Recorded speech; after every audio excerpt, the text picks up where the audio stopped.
자, 시작하겠습니다. 자, 안녕하세요. 안녕하세요. 자, 반갑습니다. GS 2기 노동경제학 시작하도록 하겠습니다.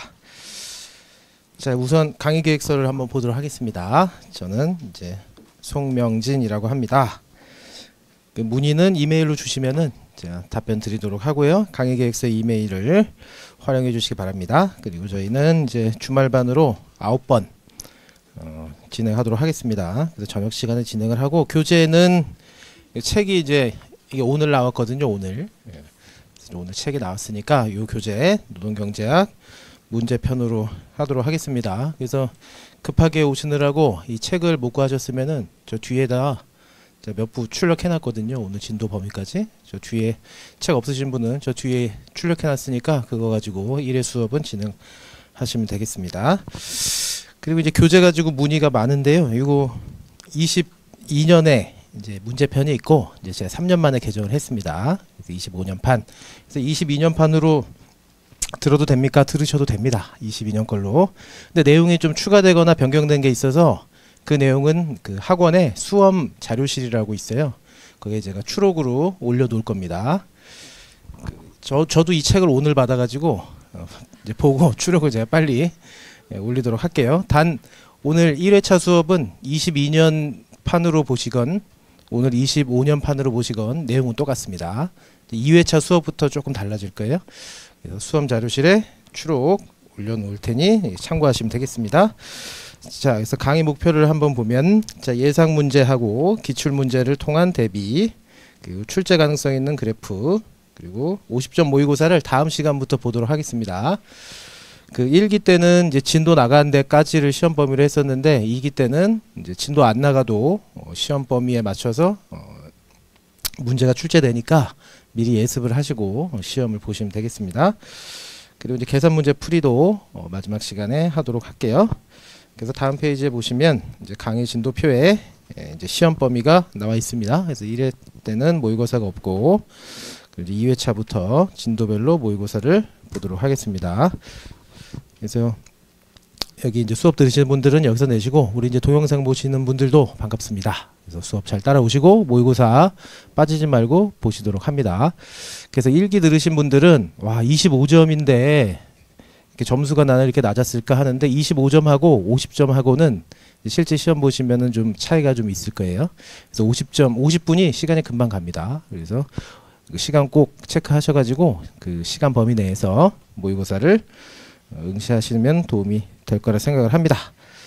자, 그럼 여기까지 보시고, 자, 교재를 한번 보겠습니다. 자, 교재 노동공급부터 한번 보도록 하죠. 노동공급. 자, 그래서 문제 이제 1번부터 보겠습니다. 문제 1번. 자, 효용 함수와 무차별 곡선을 이용하여 근로자의 선호 체계에 대해서 설명하시오 해서, 노동 공급 아시다시피 노동 공급은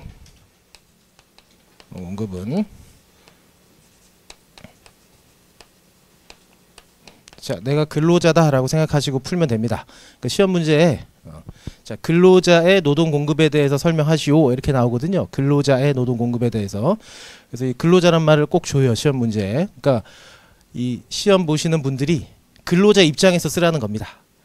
개별 근로자에 대한 노동 공급 결정에 대해서 설명하시오 이렇게 꼭 나오거든요. 그래서 노동 공급이 나오면 본인이 근로자 입장이 돼서 이제 설명하라는 내용이에요.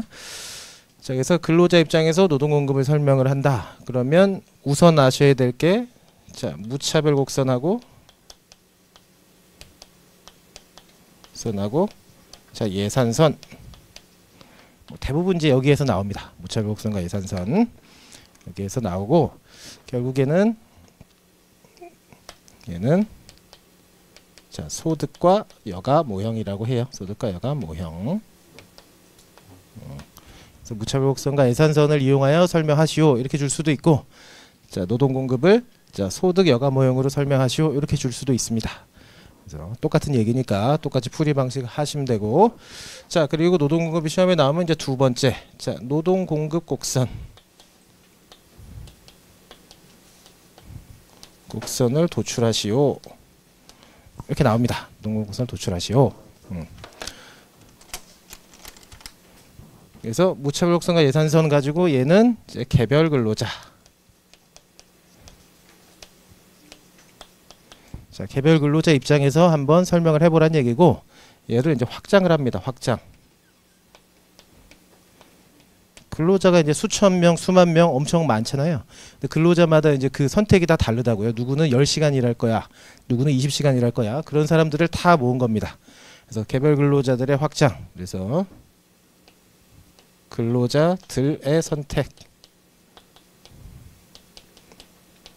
그래서 노동공급 물어보는 건 크게 보면 두 개입니다. 개별 근로자 입장에서 한번 써보고 그런 근로자들을 다 모았을 때 어떻게 되는지 한번 써봐라. 요거고 지금 이제 문제 1번은 이제 개별 근로자 얘기예요.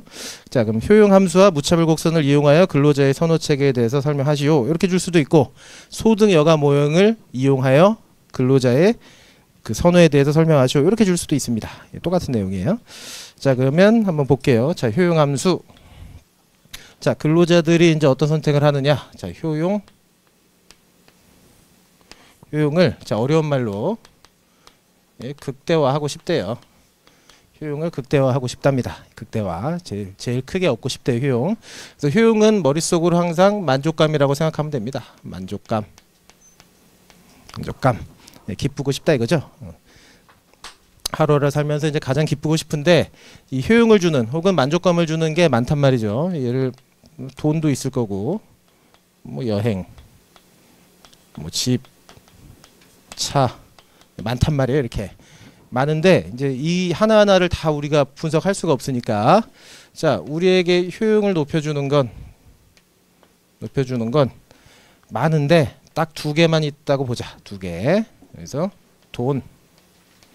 돈하고 시간. 그래서 우리는 이제 다 해외여행 가고 싶어 하는데 해외여행을 못 가요. 못 가고 지금 여기 계시잖아요. 못 가고 여기 있는 이유가 뭐예요? 돈도 없고 시간도 없어요. 돈도 없고 시간도 없습니다. 돈도 없고 시간도 없는 이유는 뭐? 결국에는 일해야 돼요. 일. 다른 말로 근로. 일해야 되니까 일을 많이 못해서 돈도 없고요. 일해야 되니까 시간도 없습니다. 그래서 결국에는 이 삼자관계 보는 겁니다. 노동공급은 이 삼자관계. 자, 그래서 다시 쓰면 그럼 우리는 효용을 앞으로 U라고 쓰기로 합니다. U. 효용은 U. 그리고 이제 돈인데 이 돈은 결국에는 일해서 벌어야 되잖아요. 일해서 벌어야 되는 거니까 우리가 일해서 버는 거는 근로소득이라고 하죠. 그래서 소득이라고 하고 그래서 소득이라고 하고 머릿속으로 그냥 돈 이렇게 생각하시면 됩니다. 돈. 그리고 시간은 시간인데 구체적으로 자, 여유 시간이잖아요. 여유 시간이 있어야 놀러 가지 뭐 근로 시간이 있다고 놀러 갈 수 없단 말이죠. 그래서 여유 시간을 여가 시간이라고 할 겁니다. 여가 시간. 그래서 앞으로 효용은 소득과 여가 이 두 개 가지고 결정이 된다라고 보는 게 지금 보는 무차별 곡선 예산선의 핵심이 됩니다. 지워서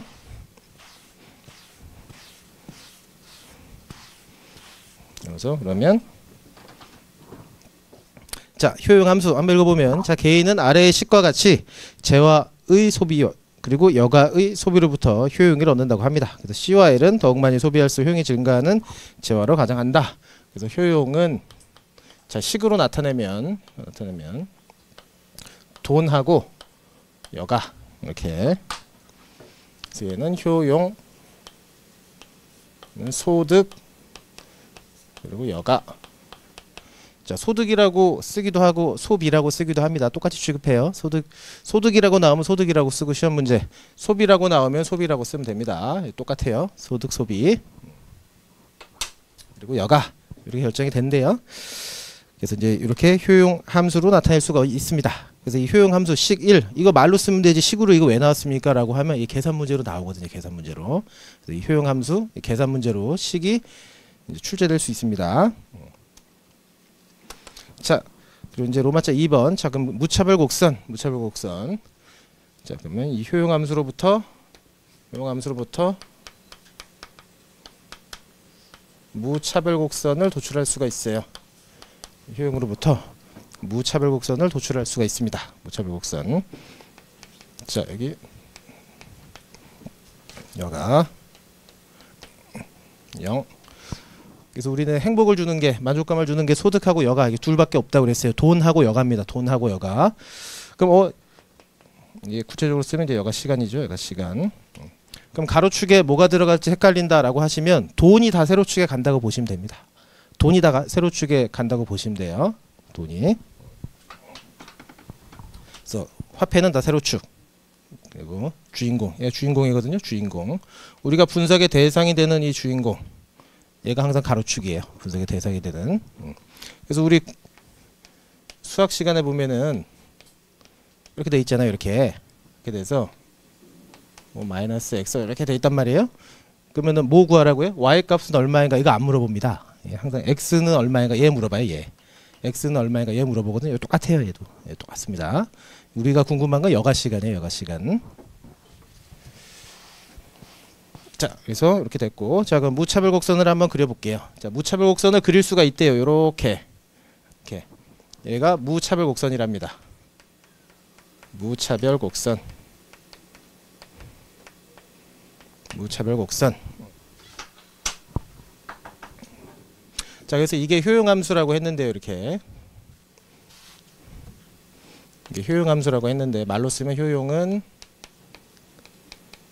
소비하고 자 여가가 결정된다고 했는데 소비하고 여가가 결정된다고 했는데 자 효용 내 인생이 50점이에요. 그럼 내가 50점짜리 인생 살고 싶거든요. 그러면은 얘 몇 개, 얘 몇 개, 요게 궁금한 거예요. 얘 몇 개, 얘 몇 개. 소비를 많이 하면은 돈이 많으면은 좀 덜 놀아도 50점짜리 인생 살 수 있거든요. 그럼 많이 놀면은 돈 별로 없어도 그냥 50점짜리 인생 살 수 있어요. 그러니까 그런 점들을 다 모은 거예요. 이렇게. 그럼 얘는 50점입니다. 50점. 그래서 여기도 내 인생 50점. 여기도 내 인생 50점이에요. 그래서 내가 50점짜리 인생을 살고 싶으면은 여기 어딘가에서 결정하면 됩니다. 어딘가에서. 그래서 얘는 모두 효용이 똑같으니까 다 50점 인생이거든요. 다 50점이에요. 차별이 없어요. 그래서 차별이 없어요. 그래서 무차별을 한국말로 동등이라고 하거든요. 동등. 그래서 무차별 곡선을 동등곡선이라고도 합니다. 동등곡선. 동등곡선이란 표현은 이제 기본서에서는 쓰지 않는 말이니까 용어가 좀 낯설어도 무차별 곡선이라고 쓰는 거예요. 무차별, 동등 똑같습니다. 동등하게 50점 인생을 다 찍어주는 거예요. 여기서. 그래서 이게 무차별 곡선입니다. 자, 만약에 더 행복해지고 싶어서 내가 80점짜리 인생을 살고 싶으면 여기로 가요? 여기로 가요? 여기로 가야죠. 여기로. 그럼 얘는 80점이에요. 80점. 80점짜리 인생입니다. 자, 왜 그러냐? 자, 가령 여가 시간이 10시간이에요. 10시간. 10시간인데 얘보다 위로 올라가면 올라갈수록 똑같이 10시간 노는데 돈은 더 벌거든요. 밖으로 나가면 나갈수록. 그래서 밖으로 뻗어 나갈수록 효용이 훨씬 더 큽니다. 밖으로 뻗어 나갈수록. 자, 이제 무차별 곡선. 자, 그래서 그래프 한번 보실게요. 자, 그래프 한번 보면은 자, 효용이 25. 밖으로 나가니까 40입니다. 40. 그래서 밖으로 나갈수록 효용이 더 커져요. 밖으로 나갈수록. 그래서 근로자는 그래프를 보면 결국에는 계속 밖으로 나가고 싶어 합니다. 계속 밖으로 나가고 싶어 해요. 자, 다음 페이지. 자, 2번 봅니다. 2번. 자, 무차별 곡선의 특징. 자, 무차별 곡선은 우하향한다. 이렇게 이게 우하향하는 거예요. 이렇게 우하향한다. 그래서 이게 우하향하는 형태입니다. 그래서 여기 오른쪽이잖아요. 오른쪽. 그러니까 출발점이 0에서 출발하니까 여기가 오른쪽 우. 갈수록 이 그래프가 어떻게 밑으로 꺼지죠. 밑으로 꺼지니까 하향한다고 해요. 우하향하고요. 자, 그리고 2번 원점에서 멀리 떨어진 무차별 곡선이 더 높은 효용을 의미한다. 바깥으로 뻗어나갈수록 더 행복해집니다. 그리고 세 번째 무차별 곡선은 교차하지 않는다. 이 교차하면 분석을 할 수가 없습니다. 이게 교차하면. 그래서 무차별 곡선이 교차하면 여가 소비 자 이렇게 돼 있었는데 자 얘는 아까 말씀드린 대로 50점. 근데 바깥으로 뻗어 나갈수록 더 행복하다면서요. 근데 얘는 그럼 얘는 몇 점이냐? 몇 점인지 알 수가 없어요. 여기에 비교하면 바깥으로 나간 건 확실한데 여기 오면 안쪽으로 들어왔단 말이죠. 이렇게. 그럼 얘는 점수를 매길 수가 없습니다. 교차하면 분석이 안 되니까 교차하지 않는다라고 하는 거예요. 분석이 안 돼서. 그리고 4번 무차별 곡선은 원점에 대해 볼록하다. 직선이 아님이라고 써놓으면 됩니다. 직선이 아니에요. 곡선입니다. 곡선. 무차별 곡선이에요. 곡선. 직선이 아닙니다. 직선. 그래서 무차별 곡선은 원점에 대해 볼록하다. 직선이 아니란 뜻입니다. 직선이면 왜 안 되나요? 직선이면 현실과 달라져요. 결과가. 현실의 값이 안 나옵니다. 그래서 곡선으로 분석을 합니다. 직선이면 현실이랑 안 맞아지니까. 이게 이제 무차별 곡선입니다. 무차별 곡선. 자, 3번과 4번은 좀 이따 보기로 하고요. 자, 로마차 3번. 그럼 근로자 사이의 선호의 차이. 자, 무차별 곡선은 이렇게 직선이 아닌 곡선의 형태란 말이죠. 직선이 아닌 곡선의 형태.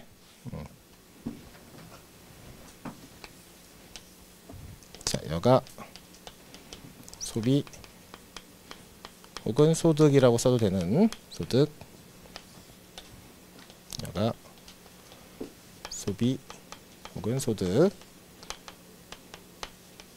자, 그래서 무차별 곡선은 직선이 아니고 우하향하는 형태로 이렇게 생겼어요. 근데 얘는 A라는 사람입니다. A라는 사람. 근데 똑같이 생겼는데 가파르게 생긴 사람도 있어요. B라는 사람. 그래서 A는 이 무차별 곡선이 완만하게 생겼습니다. 완만함. 만함. 얘는요 가파름. 그래서 사람마다 이 완만한 사람이 있고 가파른 사람이 있대요. 그래서 더 정확하게 얘기하면은 뭐가 완만하냐면 자, 기울기가. 어려운 말로 기울기가 완만하다고 합니다. 기울기가 완만함. 이 형태가 이렇게 평평한 건데 어려운 말로 기울기가 완만함. 얘도 기울기가 가파름. 가파름이에요. 자, 그래서 이걸로 알 수 있는 사실은 자, 기울기가 완만한 사람. 이 사람은 보다 소득을 선호한대요. 보다 소득을 선호한답니다. 소득을 선호. 자, 얘는요 보다 여가를 선호한다. 그래서 요거는 아셔야 됩니다. 이건 시험에도 나왔으니까. 자, 이 그래프를 하나에다가 그려보면은 알 수 있어요. 자, 기울기가 완만하다면서요. 기울기가 완만하대요. 아주 극단적으로 완만해요. 이렇게 완만한 거잖아요. 완만. 자, 가파른 사람은요 극단적으로 이렇게 가파라요.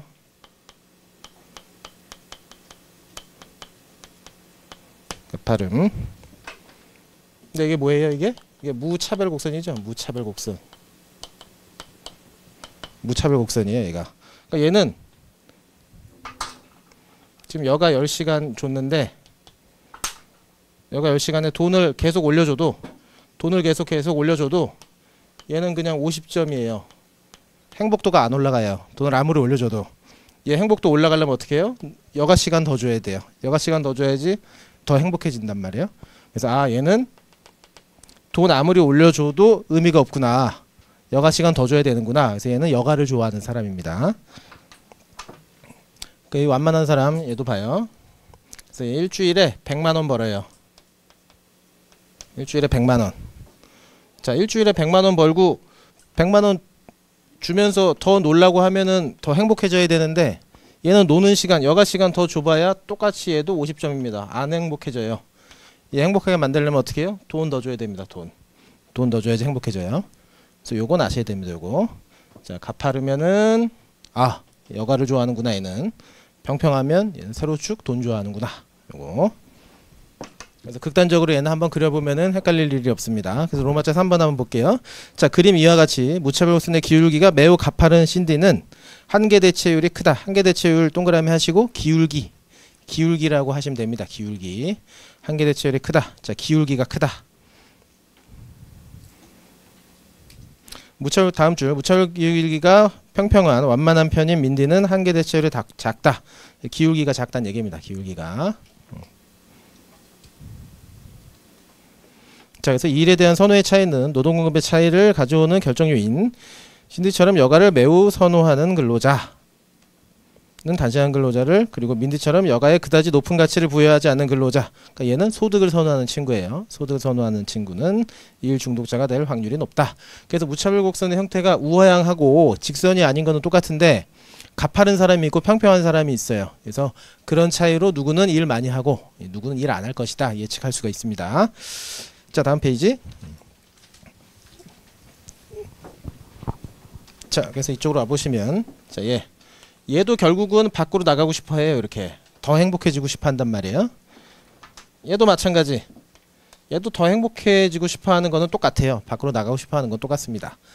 자, 근데 무한정 밖으로 나갈 수 없게 하는 게 예산선이에요. 예산선. 자, 한번 보죠. 자, 로마차 2번 예산 제약선 한번 볼게요. 예산 제약선.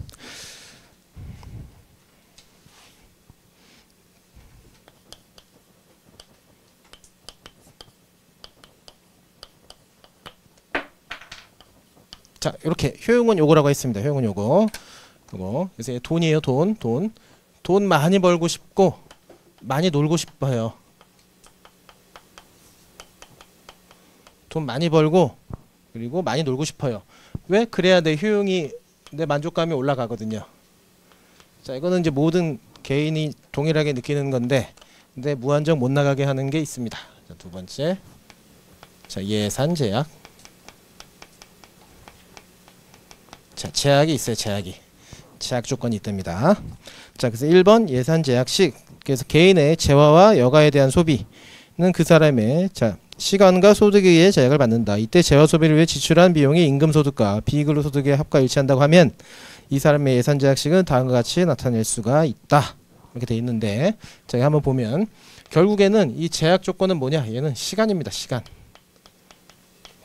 시간입니다. 시간.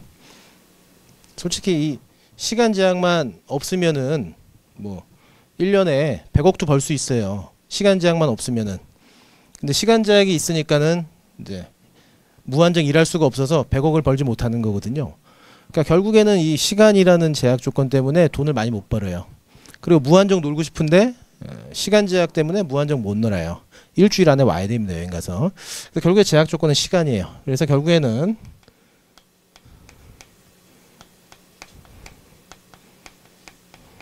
자, 총 이용 가능 시간. 자, 이용 가능 시간. 총 시간이라고 써도 되는데 정확히 얘기하면 이용 가능 시간입니다. 자, 잠자거나 밥 먹는 시간은 내가 이용 가능한 시간이 아니에요. 그거는 살기 위해서 어쩔 수 없이 반드시 해야 되는 거고, 해도 되고 안 해도 되는 거, 그걸 이제 이용 가능 시간. 선택권이 나에게 있는 걸 이용 가능 시간이라고 하는데, 이 총 이용 가능 시간은 2개밖에 없다고 합니다. 근로 시간, 여가 시간. 그래서 한 사람은 놀거나 일하거나 이 2개밖에 선택할 수가 없대요. 나머지 밥 먹는 시간은요, 그거는 살려면 어쩔 수 없는 거니까 분석의 대상조차 안 됩니다. 잠자는 시간도 대상조차 안 돼요. 잠 안 자면은 안 되니까. 그래서 총 이용 가능 시간은 T라고 할게요. 이렇게 T. 토탈. 자, 근로 시간을 hour, H라고 할게요. H. 근로 시간. 그 여가 시간은 레저의 L입니다. 레저의 L. L이라고 할게요. 이렇게. 그래서 이렇게 돼 있어요. 네, 시간은 이렇게 돼 있습니다. 그래서 내가 무한정 돈 벌려면은 이 근로시간에 무한정이 있어야 되는데 여기 막혀요. 이용 가능 시간 정해져 있거든요. 이용 가능 시간. 얘도. 그래서 총 이용 가능 시간을 가령 100주라고 하면, 100시간이라고 하면 1주 100시간. 잠자고 밥 먹는 시간 뺐더니 1주 100시간이에요. 나한테 남겨져 있는 게.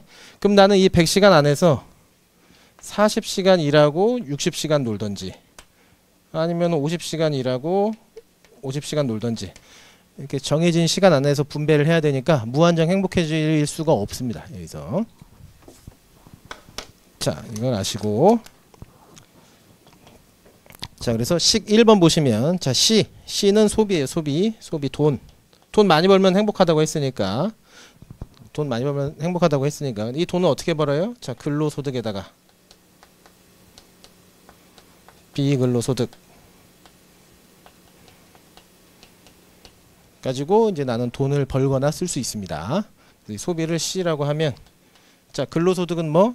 근로시간이라고 했으니까 근로시간에다가 뭐 곱하면 돼요? 임금은 W라고 합니다. 웨이지. 그래서 얘가 이제 근로소득이에요. 임금 곱하기 W 곱하기 H. 그래서 앞으로 임금은 W라고 씁니다. W 임금 곱하기 근로시간, 근로소득.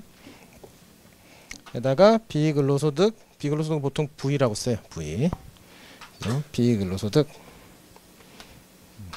그래서 내 돈은 이렇게 돼요. 내 돈은. 근데 이제 근로자 입장에서 자, 소비 많이 하면 행복하니까 얘 근로시간 많이 늘리면 되는데 얘가 늘어나는 순간 어떻게 돼요? 예. 노는 시간이 줄어요. 그래서 이제 아까 무차별 곡선 보셨다시피 돈을 좋아하는 사람은 무차별 곡선이 완만한 사람은 나 좀 덜 놀아도 돼. 나 많이 일할 거야. 라는 선택을 하는 거고 여가를 선호하는 사람들은 나 여가 많이 해야 되겠어. 돈 안 벌어도 돼. 라는 이제 선택을 하는 거죠. 그래서 모든 사람은 주어진 시간이 다 똑같아요. 일주 100시간. 뭐 부자라고 일주 하루 24시간이 뭐 하루 48시간 되는 거 아니니까. 그래서 이런 선택 관계가 있습니다. 자, 그럼 2번 예산선 한번 볼게요. 예산선. 자, 그러면 이 친구를 한번 그래프로 한번 그려봅니다. 얘를.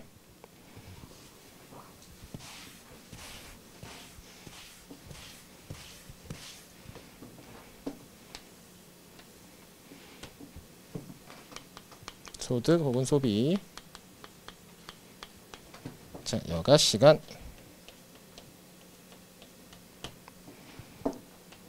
자, 일주일에 얼마 있다고요? 일주일에 100시간 있다고요. 100시간. 토탈 100시간 있다고 그랬어요. 100시간. 그래서 내가 일주일 내내 일 1시간도 안 하고 놀면은 나 여기에요. 일주 100시간. 그러면 내 소득은, 내 돈은 영원이어야 되는데 뭐가 있대요? 비근로소득이 있답니다. 비근로소득. 내가 일주 100시간 놀아도 이만큼 비근로소득이 있어요. 비근로소득. 가령 50만원. 우리 부모님이건 혹은 배우자가 일주일에 50만원씩 줘요. 그럼 나는 100시간 다 놀아도 일주일에 50만원의 수입은 확보가 됩니다. 자, 여기서 이제 이쪽으로 가면 여가를 줄인다는 얘기죠. 이렇게 여가 시간을 줄이는 거죠. 다른 말로 하면 뭐예요? 근로 시간을 늘리는 거예요. 이렇게. 그래서 100시간인데 나 좀 일 좀 해야 되겠다. 그래서 이쪽으로 가면 갈수록 확보한 비근로소득에다가 추가적인 근로소득이 이렇게 올라가요. 이렇게. 저희는 비근로소득에다가 내가 일해서 번 거 근로소득이 이렇게 쭉 해서 올라갑니다. 근데 이 근로소득이 올라가는 그 비율은 뭐? 임금. 1시간 일할 때마다 1시간 일하면 이만큼 올라가고 2시간 일하면은 이제 2시간치 임금, 3시간 일하면 3시간치 임금. 그래서 쭉 올라갑니다. 여기. 그래서 여기는 비근로소득에다가 근로소득을 합하는 게 돼요. 그래서 이걸 보고 예산선이라고 합니다. 예산선. 자, 그럼 아까 봤던 자, 무차별 곡선 이렇게 완만한 사람 있었거든요. 아까 완만한 사람. 자, 얘는 밖으로 계속 나가려고 할 거예요. 완만하니까 이렇게. 그럼 얘는 여기 찍혀요. 얘는 여기 찍힙니다. 여기. 자, 여기 찍히면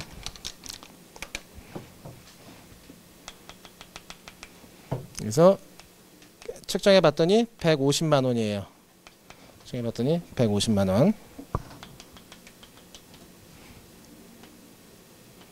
여기는 30입니다. 30. 30이라는 얘기는 뭐? 여기는 뭐가 30이에요? 여가가 30. 근로는요? 근로는 70이 되는 거죠. 70. 그래서 얘는 일 많이 해요. 아까 봤다시피 일 많이 해요. 자, 근데 아까처럼 가파른 친구. 이렇게 생긴 가파른 친구. 얘는 이렇게 가다 보면은 여기 찍힙니다. 여기. 이쪽에 찍혀요. 이쪽에. 그래서 이 친구는 여가가 100, 근로시간이 0.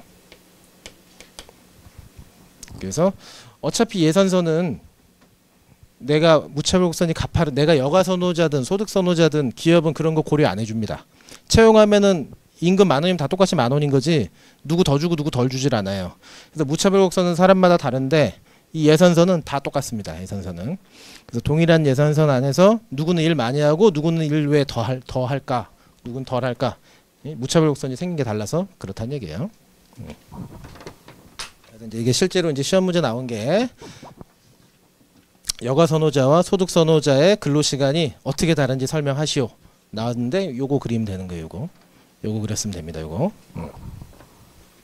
그리고 이제 문의가 얘는 꼭 근로 시간을 0으로 이렇게 찍어놔야 되나요? 0으로 안 찍어도 돼요. 여기 어딘가 찍으면 됩니다. 여기 어딘가 찍어도 되는데 극단적으로 보여주려고 이제 보통 여기다 찍어요. 갚하는 사람은 극단적으로 보여주려고. 그리고 착각하시면 안 되는 게 이거 여기 30 찍혔다고 근로 시간은 30 이렇게 쓰면 틀립니다. 이거 근로 시간 30 하면 틀려요. 이거.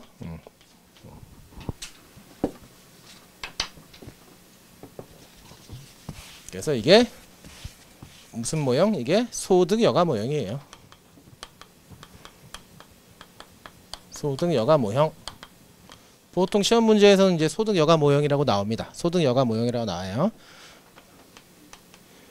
혹은 일 여가 모형이라고 번역하는 책도 있어요. 어차피 소득 1에서 버는 거니까. 그래서 일 여가 모형 이건 뭐지? 똑같아요. 다 똑같습니다. 번역을 어떻게 했던 간에 다 똑같아요. 소비 여가 모형으로 나와도 똑같습니다. 다 똑같은 거예요. 그냥 저자가 그냥 번역을 어떻게 했냐의 차이니까. 자, 됐습니다. 그래서 자, 2번 예산선 보시면은 이제 그림 1의 예산선. 그래서 이제 이렇게 생겼다는 사실을 알 수가 있습니다. 자, 로마자 3번. 자, 효용극대화. 자, 다음 페이지 한번 볼게요. 자, 효용극대화는 그림 2번. 자, P. 자, 그래서 2번에 괄호 1번 효용극대화 조건 첫 번째 줄 한번 봅니다. 자, 최적해 P에서 출치입니다. 예산선은 무차별 곡선에 접한다. 자, 접하는 점이 최적이에요. 접하는 점이 최적입니다.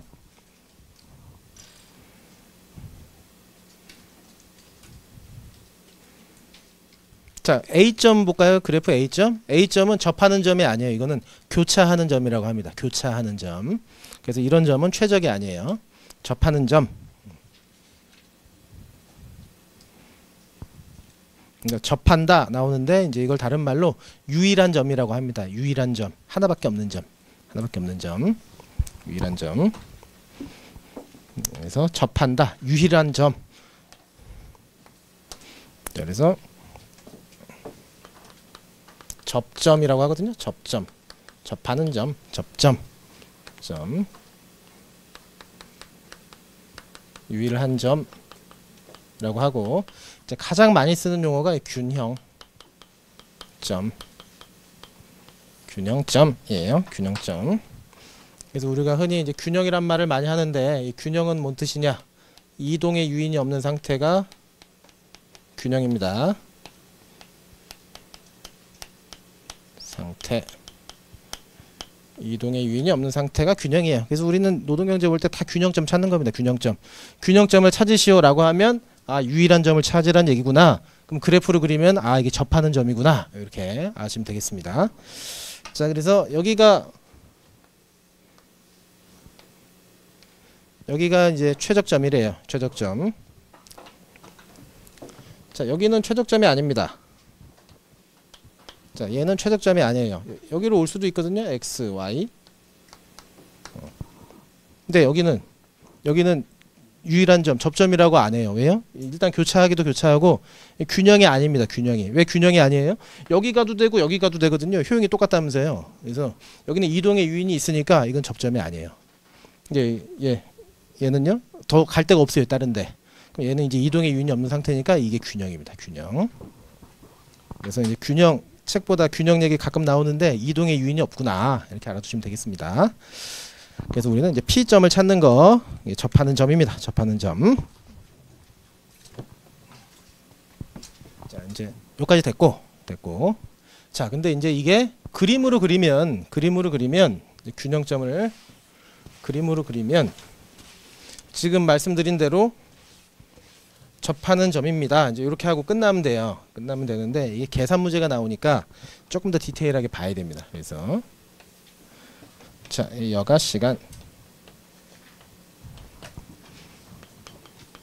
소비라고 써도 되고 소득이라고 써도 되고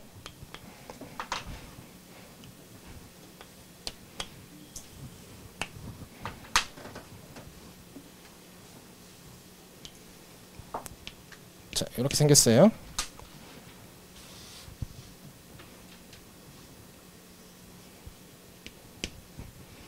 자, 얘는 뭐 무차별 곡선이라고 했습니다. 무차별 곡선.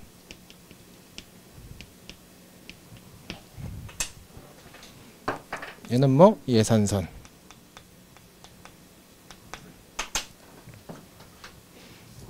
근데 균형은 P점이네요. P점.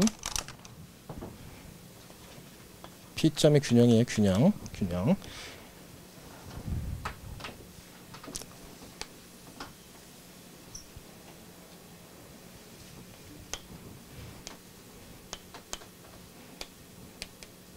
자, 그래서 여기는 균형이 아니었어요. 균형이 아니었는데, 자, 이 노란 게 예산선이지, 예산선하고 파란 게 무차별 곡선인데, 무차별 곡선. 그래프를 보면은 기울기가 달라요. 이렇게 기울기가 다릅니다. 이렇게 기울기가. 근데 여기는요, 기울기가 똑같아요. 얘는. 그래서 접점이 뭐냐? 이 그래프 가지고 접점의 뜻을 설명해 봐라고 하면 이 균형 P점은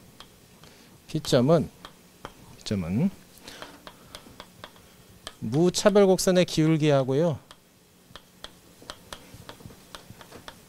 예산선의 기울기가 똑같아요. 이렇게 설명하면 돼요. 그림 가지고 설명하면은 이렇게 확장해서 설명하면 됩니다. 자, 그림 가지고 설명해 봐라고 하면 이 균형점은 무차별 곡선의 기울기랑 예산선의 기울기가 똑같습니다. 이 x점은요, 기울기가 안 똑같거든요. 그래서 똑같은 점이 균형이에요. 이렇게 하면 되는데, 자, 이제 계산 문제로 나오면, 자, 무차별 곡선의 기울기가 그러면 얼마인데 10이야 20이야 30이야 계산해 봐. 이렇게 나와요, 이게. 그래서 계산 문제로 나오면, 자, 무차별 곡선의 기울기 얘를 숫자로 바꾸면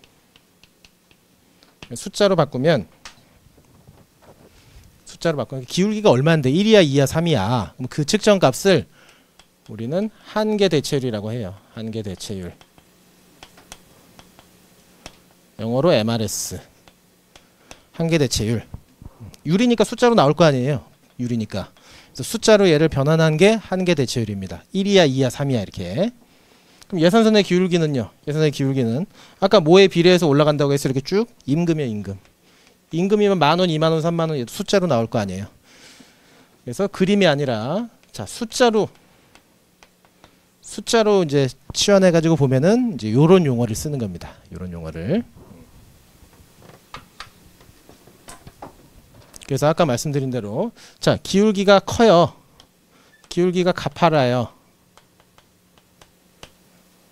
기울기가 그림으로 봤더니 기울기가 커요. 굉장히 기울기가 가파라요. 이렇게 얘기해도 되고, 그래서 얼마인데 라고 하면은 10이에요 20이에요 30이에요. 숫자 값이 높게 나오네요. 이렇게. 그래서 숫자로 설명하면은 한계 대체율, 그림으로 설명하면 기울기가 가팔라요 평평해요. 이렇게 설명하는 겁니다. 숫자. 그래서 얘는 계산 문제를 대비하기 위해서 이 그림을 숫자로 이렇게 치환해 가지고 요 내용도 알고 있어야 됩니다. 요 내용도. 자, 그러면 일단 예산선의 기울기는 따로 볼 게 없어요. 예산선의 기울기는 임금이에요. 임금이 10,000원이면 그냥 10,000원, 20,000원이 20,000원이요. 이렇게 얘기하면 돼요. 얘는 따로 볼 게 없어요. 근데 이제 한계 대체율, 고점에서 기울기를 숫자로 바꾸는 거는 한번 봐야 돼요. 그래서 앞 페이지로 넘어옵니다. 다시 4페이지로 넘어옵니다. 4페이지.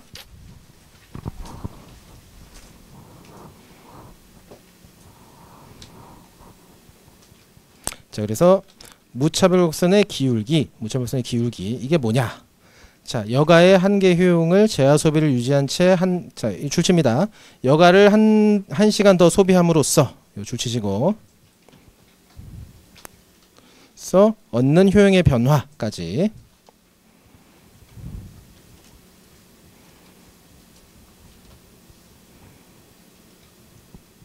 자, 그리고 소비의 한계 효용은 여가를 유지한 채로, 자, 재화의 소비를 1달러 더하는 경우 발생하는 효용의 변화. 아, 이게 한계 효용이 이런 뜻이 있구나. 한계 효용이 이런 뜻이 있구나 라고 아시면 돼요. 한계 효용이 이런 뜻이 있구나.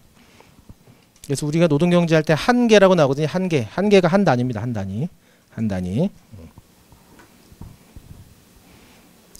한 단위.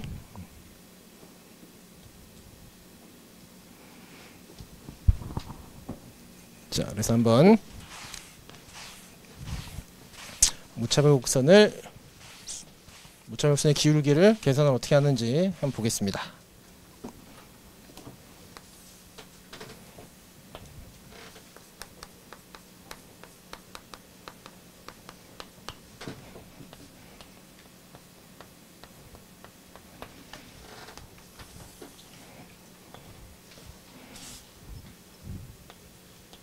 자, 아까 보셨다시피 얘는 다 50점이에요.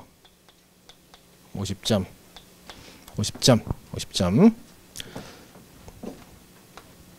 근데 얘가 지금 어디서 50점이냐면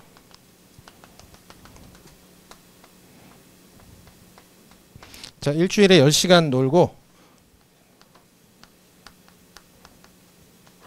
일주일에 10시간 놀고 90만 원 벌어요. 90만 원. 네, X점입니다. X점. 90만 원. 그래서 10시간 놀고 90만 원 벌어요. 한마디로 100시간 있는데 90시간 일하는 거예요. 시급 만 원. 그래서 50점밖에 안 돼요. 힘들어요, 사는 게. 자, 근데 이 기울기, 무차별선의 기울기가 이거거든요. 기울기가 이거. 자, 여기서 자, 이 부분에서의 기울기는 굉장히 가팔라요. 이렇게. 근데 이 부분에서의 기울기는 엄청 평평하거든요. 사람마다 이 처해진 상황에 따라서 기울기가 이게 다 달라요. 이게 기울기가 다 다릅니다. 이게. 그래서 이 기울기, 이 파트별로 이 기울기를 어떻게 구할 거냐. 그래서 얘한테 물어봅니다. 너 지금 10시간인데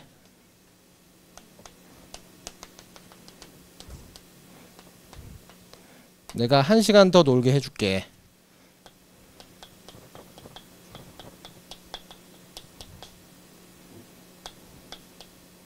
내가 1시간 더 놀게 해줄게. 1시간 더 놀게 해줄게. 그러면 효용은 소득이랑 여가로 결정된다고 했는데 얘 지금 90 벌고 10시간 놀고 있어서 지금 50점인데 인생 50점인데 자, 얘가 11시간 되면 무조건 더 행복해질 거 아니에요. 무조건 더 행복해진단 말이에요. 근데 얘는 무차별곡선 안에 기울기가 궁금한 거니까 더 행복해지면은 무차별곡선 새로 이렇게 그려야 되거든요. 그럼 우리가 그리고자 했던 기울기가 안 나와요, 이게. 그래서 그럼 더 행복해질 텐데 그냥 효용 그대로 50으로 무차별곡선 새로 안 그리고 50으로 유지하려면은 얘가 돈 얼마인가가 날라가야 돼요. 돈 포기하는 게 얼마 있어야 돼요. 그게 기울기예요. 그래서 봤더니 자, 여가 1시간 놀게 해줄게. 그럼 너 얼마 포기할래? 얼마 포기할래? 봤더니 85만 원. 5개 포기하겠답니다. 5개. 5개 포기하겠대요. 여가 하나 주면은 5개 포기하겠대요. 그래서 이게 기울기예요. 자, 하나 줬더니 몇 개 포기해요? 5개 포기했어요. 5개. 그래서 얘는 기울기가 5예요. 5. 기울기가 5예요. 5. 그래서 무차별곡선의 기울기는 이런 식으로 계산합니다. 자, 그럼 여기를 볼까요? 여기. 얘 좀 90시간 놀아요. 90시간.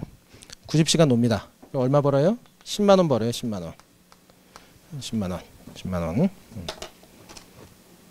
근데 얘한테 또 물어봐요. 1시간 더 놀게 해줄게. 너 얼마 포기할래? 봤더니 0.5 포기하겠답니다. 0.5.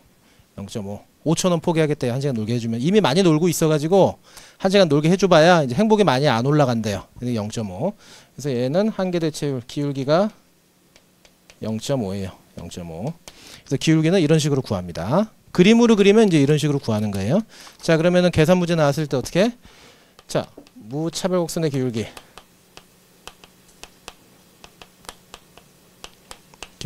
얘는 그림.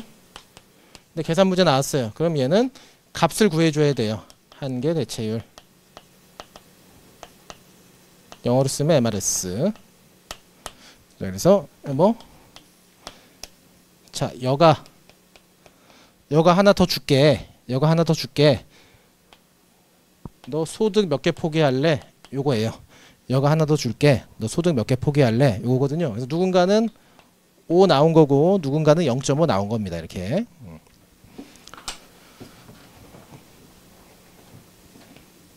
그래서 5 나왔어요. 자, 한계 대체율이 5래요. 한계 대체율이 5. 한계 대체율이 5라는 뜻은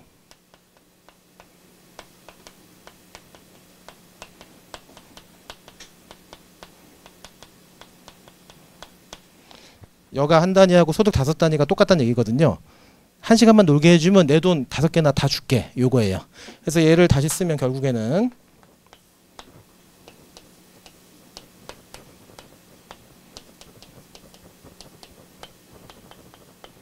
이렇게 쓸 수 있습니다. 소득과 여가. 그러니까 돈이 나에게 주는 효용, 돈이 나에게 주는 돈 한 단위가 나에게 주는 만족감이 1이라 하면 이 여가가 나에게 주는 만족감은 5예요. 5배 더 크다라는 얘기예요. 5배 더 크다. 그래서 우리는 한계 대체율을 앞으로 이렇게 쓸 겁니다. 이렇게 소득분의 소득의 한계 효용분의 여가의 한계 효용. 요거 암기합니다. 요거는 계산 문제 나오면은 요걸로 풀어야 돼요. 계산 문제 나오면.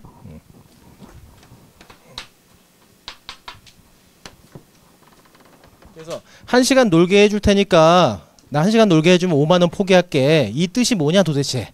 이 5의 뜻이 뭐냐? 소득이 나에게 주는 만족감보다 여가가 주는 만족감이 5배 더 크다. 그래서 요걸 암기하시면 돼요. 그래서 보면 자, 두 번째 달라. 자, 그림 1에 y에서 x로 무차별 곡선을 따라 이동함에 따라 무차별 곡선의 기울기는 효용 수준을 그대로 유지한 상태에서 여가를 한 단위 더 하기 위해 소비, 돈을 얼마나 포기할 여행이 있는지를 측정하는 거예요. 그래서 무차별 곡선의 기울기는 아래의 식과 같다. 그래서 MRS는 이렇게 돼서 MUC분의 MUL 앞에 마이너스 붙어 있는데 요거는 의미 없습니다. 마이너스는 부호는 의미 없어요. 자, 하나 주면은 몇 개 포기할래? 이게 값이 마이너스가 나오거든요. 마이너스 5. 근데 이거는 우린 숫자 크기만 보는 거라서 부호는 의미 없습니다. 자, 그래서 4번. 자, 한계 대체율. 자, 무차별 곡선 기울기의 절대값. 그래서 부호는 필요 없으니까 숫자 크기만 보자는 거예요. 절대값은 한계 효용의 비율을 의미하며 한계 대체율이라 불린다. 그래서 이거 소득의 한계 대체율 이렇게 나오거든요. 근데 어떤 책은 여가의 소득에 대한 한계 대체율 이렇게 나와요. 그래서 여가의 한계 대체율은 뭐 다른가요? 똑같습니다. 똑같아요. 여가의 한계 대체율이나 소득의 한계 대체율은 어차피 똑같아요. 어차피 값이 똑같습니다. 값이 똑같아요. 그래서 여가의 한계 대체율, 소득의 한계 대체율, 여가의 소득에 대한 한계 대체율 다 똑같아요. 그냥 한계 대체율 그 용어만 중요한 거지 이 단어 배치를 바꿨다고 해가지고 문제가 달라지느냐 그런 거 전혀 없습니다. 없어요.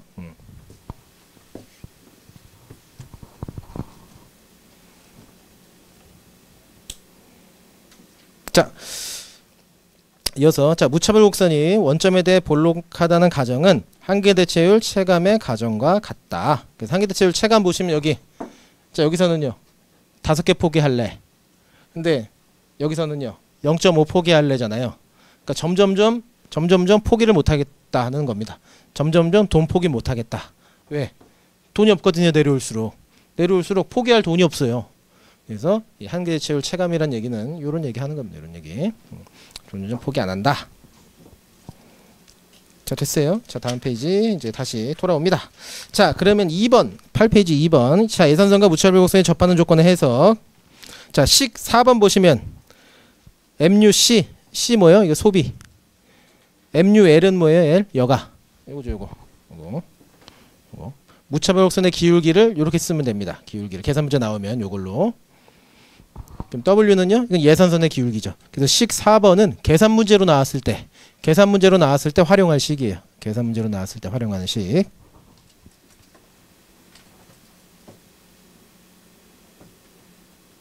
자, 식을 재정리하면 식 5처럼 된다고 하는데 식 5번 밑에 읽어봅니다. 자, 식 5의 좌변은 자, $1 여가를 소비할 때 얻는 효용의 양을 나타낸다. 따라서 무차별 곡선이 예선선과 접하는 것이 마지막 1달러를 여가를 위해 소비한 경우나 재활구입을 위해 소비한 경우나 효용의 증가분이 같다는 것을 의미한다. 그래서 식 4번을 이렇게 변경해가지고 하면은 식 5번으로 될 수 있다라는 얘기. 자, 다음 페이지요. 자, 3번까지만 보고 쉬겠습니다. 3번까지. 자, 비근로소득과 근로시간. 비근로소득과 근로시간. 자, 그래서 개인은 여기 선택한대요. 이렇게 여기 선택하고 평평한 사람, 가파른 사람 각자 이 선 안에서 어디선가에 이제 선택할 거예요. 이게 개인의 효용 극대화하고 개인의 노동 공급입니다. 노동 공급. 자, 그럼 여기 지우고.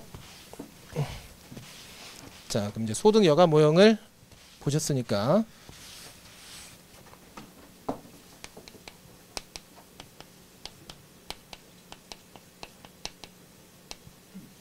자, 이제 소득 여가 모형에서 어떻게 결정됐는지를 보셨어요. 다른 말로 하면 뭐 무차별 곡선과 예선선을 이용해서 설명하시오.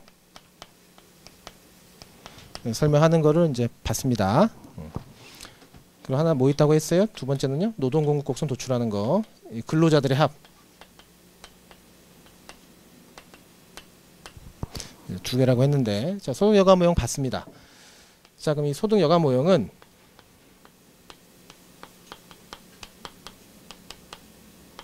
자, 이제 계산 문제로 나왔을 때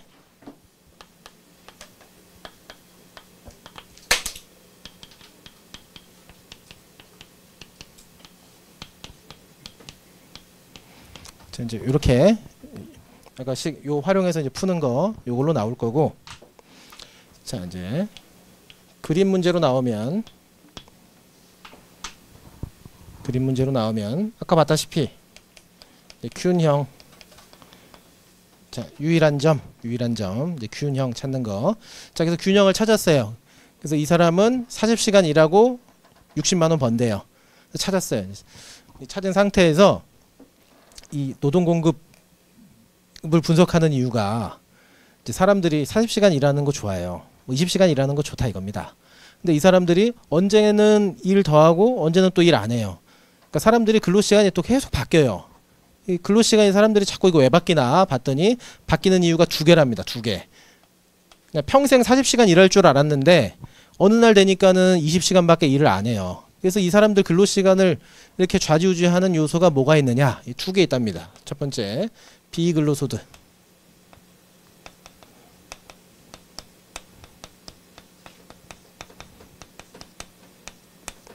비근로소득.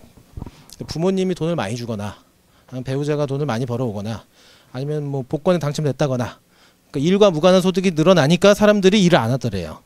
첫 번째 그거. 두 번째는요. 임금의 증가 혹은 변화. 임금의 증가 혹은 변화. 그래서 승진하거나 이직해서 임금이 엄청 늘어나니까 근로시간이 과거와 다르게 바뀌었대요. 더 하는 사람도 있고 덜 하는 사람도 있더랍니다. 그래서 우리는 그림으로 나오면 결국에는 이 균형에서 요거 찾는 겁니다. 요거 균형에서 이제 근로시간 바뀌는 거. 그래서 시험 문제에 이 근로자의 근로시간의 변화를 혹은 이 근로자의 노동공급의 변화를 설명하시오 라고 하면 1번이냐 2번이냐 이거 번지수 찾아가는 거예요. 1번이냐 2번이냐 얘로 해석할 거냐 얘로 해석할 거냐 이겁니다. 그냥 쉽게 비근로소득 혹은 임금으로 주면은 뭐 헷갈릴 일이 없는데 이 용어를 싹 바꿔가지고 뭐 이런 상황이 발생했다. 얘 근로시간 어떻게 될까? 그럼 얘 변화는 비근로소득의 증가이므로 얘를 이렇게 쓸 것이냐 임금의 증가이므로 얘를 이렇게 쓸 것이냐 이 둘 중에 하나다. 그래서 근로시간의 변화는 1번 아니면 2번. 지금은 이제 이거 1번 보겠습니다. 1번.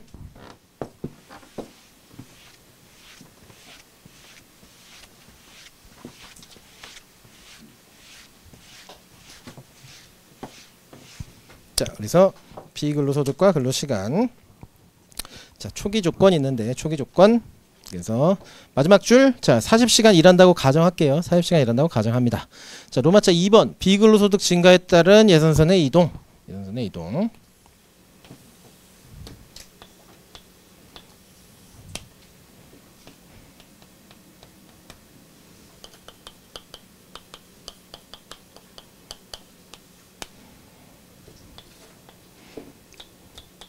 자, 임금은 10,000원. 임금은 10,000원. 그리고 비근로소득이 50만 원이었어요. 비근로소득이 50. 근데 비근로소득이 80으로 늘었답니다. 80으로. 80으로 늘었대요. 뭐가 80으로 늘었어요. 80으로. 근데 임금은 똑같거든요. 임금은 그냥 10,000원이에요. 그래서 기울기는 똑같이 이렇게. 네. 그래서 임금은 10,000원. 임금 10,000원. 이렇게 위로 이렇게 이동합니다. 이동. 자, 그럼 이때 얘가 이 근로자가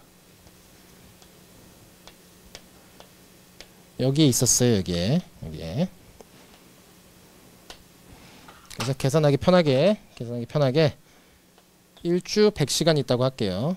계산하기 편하게 일주 100시간. 그래서 여기 썼습니다. 60. 이 60은 뭐? 여가가 60. 근로시간은 40. 자, 이렇게 됐네요. 근로시간 40. 그럼 이제 비근로소득이 늘어나면 얘가 이제 더 행복해질 기회를 찾았잖아요. 이렇게 더 행복해질 텐데 여기 가서 행복해지냐, 여기 가서 행복해지냐 이겁니다. 여기서 행복해지냐, 여기 가서 행복해지냐. 자, 그럼 이 점은 뭐예요? 이 점은 근로시간은 늘고 여가가 줄어요. 그래서 여기서 행복해질 거냐? 자, 얘는 근로시간이 줄고 여가가 늘어요. 그래서 어디로 갈 거냐 이겁니다. 어디로 갈 거냐. 자, 그럼 로마자 3번, 1번 봅니다. 자, 정상제와 열등제의 의미. 자, 모든 재화의 가격이 불변인 상태에서 소득이 증가할 때 소비가 늘어나는 상품을 출시합니다. 정상제. 첫 번째 중간에 소득 동그라미 하시고 정상제. 가격이 아닙니다. 이거 가격. 이거 시험 문제 내면 가끔 가격이라고 잘못 쓰시는 분이 있는데 가격이 증가할 때 소비가 늘어나는 상품이 어디 있습니까? 그런 게. 살면서 비싸면 더 사고 싶은 게 있으세요? 저 없거든요. 가격 아닙니다. 소득이에요. 소득. 돈 벌면 더 사고 싶은 거. 저거 비싸졌구나. 저거 꼭 사야 돼. 그거 어디 있어요? 그런 게. 그죠? 그래서 가격 아니다. 소득이다 이거. 이게 정상제입니다. 당연한 거. 돈 벌면 하고 싶은 거. 자동차 사고 뭐 이런 거, 집 사고. 반대로 소득이 늘어날 때마다 소비가 줄어드는 상품은 열등제. 그래서 시험 문제에서 이제 종종 나옵니다. 문제 꽈서 나올 때 변별력을 좀 구분하고 싶을 때 보통 정상제로 이제 취급해서 나오는데 이제 열등제로 특정해서 나오는 경우가 종종 있어요. 근로시간 할 때. 그래서 열등제는 알아두는 게 좋습니다. 그래서 돈 벌면은 하기 싫은 거, 돈 벌면은 사기 싫은 거, 뭐 그런 것들.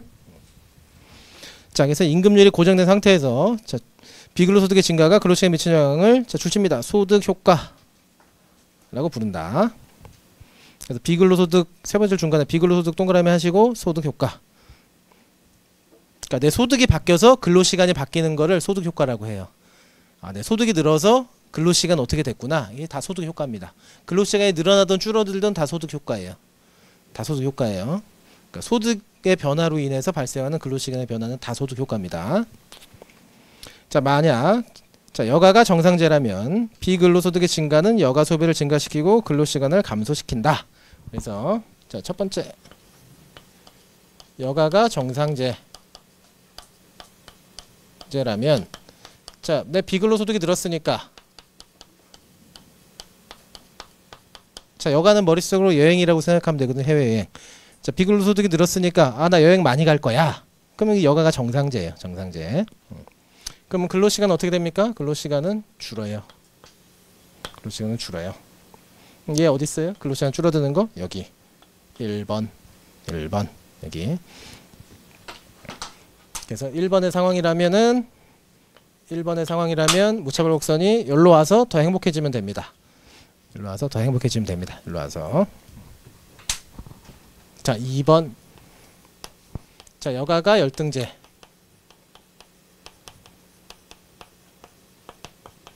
자, 소득이 늘어나니까 너무 여행 가기 싫어요. 막 비행기만 봐도 미칠 것 같아요. 그러면 1 더해요. 이렇게. 자, 그래서 이런 경우. 자, 열등제 이런 경우는 어디요? 2번. 그럼 얘는 여기서 더 행복해질 거예요. 여기서 더. 그래서 여가가 정상제냐 열등제에 따라서 이제 그래프가 달라지게 나오는데 이게 여가가 정상제이기 때문에 얘는 안 겹치거든요. 무차별곡선이. 근데 열등제로 하면은 이게 겹쳐요. 크게 그리면. 그래서 이 팁이 무차별곡선을 조그맣게 그려야 됩니다. 안 그러면 교차돼요 이게. 그래서 될 수밖에 없어요 이론상.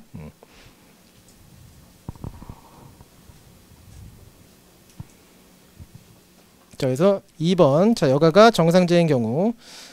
자, 두 번째 줄 끝에. 자, 근로시간은 끝에 보시면 떨어지게 된다. 정상제면. 3번. 열등제인 경우는요. 마지막 줄 근로시간이 증가하게 된다.